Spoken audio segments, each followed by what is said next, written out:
প্রিয় দর্শক বন্ধুরা, আমাদের চ্যানেলে আপনাদের স্বাগতম। আজকে আমি একটি সিরাপ নিয়ে আলোচনা করব। সেই সিরাপটির নাম হলো তুলসী। এই তুলসী সিরাপটি 100 মিলিলিটার। এই তুলসী সিরাপটির উপাদান সমূহ: প্রতি 5 মিলিলিটারে আছে ভুঁই তুলসী তেজ পাতা 2.5 গ্রাম, মধু 4.0 গ্রাম এবং অন্যান্য উপাদান। সূত্র: ভুঁই তুলসী বাংলাদেশের একটি জাতীয় আয়ুর্বেদিক ফর্মুলারি। এর কার্যকারিতা: কাশ, বুকের কফ, সর্দি ইনফ্লুয়েঞ্জাজনিত কাশ, হপিং কফ, শ্বাসকষ্ট, হাঁপানি, ফুসফুসের দুর্বলতা। এর সেবন বিধি: বয়স্ক 2 থেকে 4 চা চামচ ঔষধ দিনে 2 থেকে 3 বার।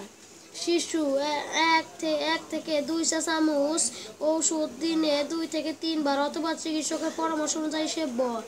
এর সতর্কতা: ঠান্ডা ও শুষ্ক জায়গায় রাখুন, শিশুদের নাগালের বাহিরে রাখুন। এই ওষুধটির খুচরা মূল্য 50 টাকা।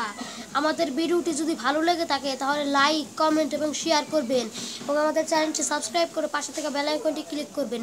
দেখা হচ্ছে পরবর্তী ভিডিও। সে পর্যন্ত ভালো থাকুন। আসসালামু আলাইকুম।